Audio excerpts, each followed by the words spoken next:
when we're looking at this economy-wide, systematic-wide right now, there are going to be a lot more GMs in the future, the way the economy could be heading. Foreclosures don't seem to be going down on residential real estate. There's every reason to believe there are worse days ahead this coming year in residential real estate and commercial real estate. With the unemployment rate as high as it is, I heard yesterday was not a good jobs report as well. That only exacerbates the problem. So there was a proposal, might not be popular in these circles to raise it, but candidate Obama campaigned on it, and that was to amend the bankruptcy code to allow people to modify their mortgages and remain in their homes. And when that proposal was up before Congress, this administration sat on its hands and did not push for it. There doesn't seem to be a lot of moral justification, I think, for opposing that kind of a reform. There's all kinds of people can modify second mortgages apparently, but not their primary mortgages in bankruptcy. There's also, this is stepping out of bankruptcy, but we are asking, I think it's fair to ask the question, what's the range of policies that can help firm up this economy so that it's not a bankruptcy and bailout type of economy? The goal should be having fewer people and fewer businesses heading into personal or business bankruptcy.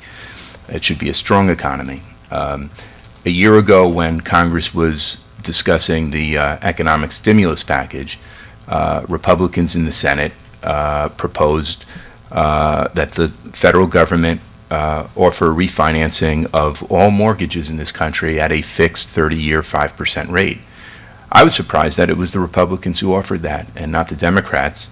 Of course, the whole world seemed to have turned upside down with this crisis, and the Republican proposal was rejected pretty quickly, which didn't make too much sense to me. If the cost of money for Treasury, for the Treasury Department, is near zero, it seems like the federal government would actually make money, reduce the tax burden on everyone, if it went into the business of refinancing mortgages. But this maybe gets back to the politics of all of this. I imagine creditor interests would not want to see Uncle Sam getting into the business of refinancing mortgages. It's still lucrative for the private sector to modify mortgages to some degree and to keep the federal government out of that business. Larry also says, or asks, when is present bankruptcy law likely to be inadequate to resolve financial distress, and are there some general principles we can apply? I would suggest that bankruptcy law is inadequate to resolve financial distress when 42% of mortgages in the state of California are underwater, when 1/3 of mortgages in the country are underwater. Essentially, when a black swan arrives, there's not much bankruptcy law can do except try to divide up the carcass of a dying economy. General principles, I guess in the interest of being somewhat provocative, I will suggest that for general principles we can look at the General Theory of Employment, Interest, and Money, written by John Maynard Keynes in 1936, and I'll quote from Keynes: "When the capital development of a country becomes a byproduct of the activities of a casino, the job is likely to be ill done, particularly when the result is to dampen animal spirits, that spontaneous urge to action which drives private capital development." I find it interesting that when we look at the financial collapse that's occurred, people on the right want to blame the regulators, people on the left want to blame the bankers, and the reality is there's been an unholy alliance between the two.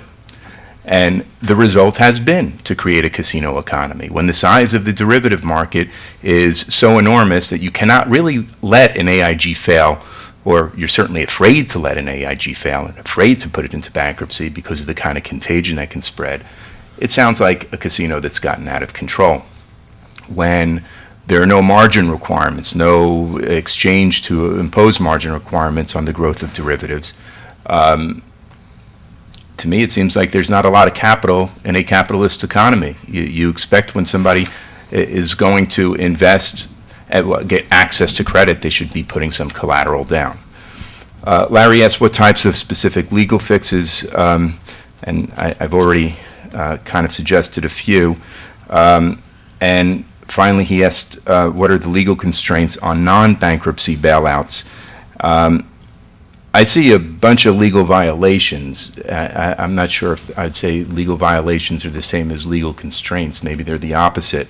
But I'll close by saying that legally, constitutionally, legally speaking, there are concerns that have been raised about the overly broad delegation to the Secretary of Treasury in the TARP program, giving the Treasury Secretary, and this feeds right into the General Motors bailout, giving the Secretary the apparent authority to spend up to $700 billion purchasing any asset in any amount at any price to hold for as long as he'd like, to then sell at any price as long as he believes it's in, quote, the public interest. Very overly broad delegation to a politically accountable official, however. What I find more problematic is the overly broad delegation to the Federal Reserve. Instead of a $700 billion expenditure, again, we've seen estimates of over $3 trillion spent by the Federal Reserve in the past year. And the Fed is the poster child of an unconstitutional delegation. You've got the Open Market Committee, which consists of the Board of Governors, appointed by the President, confirmed by the Senate, serving 14-year terms longer than 3 presidential administrations. That should be problematic enough, I suppose. But it's the Open Market Committee that also includes the 12 privately selected regional Federal Reserve Bank presidents. This is a Schechter poultry, sick chicken, fox running the hen house. There have been plenty of constitutional challenges to the Fed over the past 4 decades. They get thrown out of court at the D.C. Circuit level. The court refuses to rule on the substantive merits, probably because there's no way to uphold the Fed on the substantive merits. They dismiss for lack of standing. The all-powerful Fed that we all know can have an immediate impact on millions of people. The courts say an individual cannot show standing, cannot show injury, cannot show causation, and when it's a member of Congress that brings the action against the Fed, it's dismissed on grounds of equitable discretion. So it's not surprising that the action has shifted to some degree. You have a case in federal court, Bloomberg, Michael Bloomberg's company, the mayor of New York City, has brought under the Freedom of Information Act seeking disclosure of the list of firms that have been the beneficiaries of the Fed's $3 trillion spending spree. The Bloomberg suit has succeeded at the Southern District level. It's on appeal by the Fed, to the Second Circuit, and then, of course, in Congress, you've got Ron Paul that's trying to seek the same information, but to do it legislatively to subject the Federal Reserve to an audit. I'm out of time now. Thank you. I yield. Okay, Garett.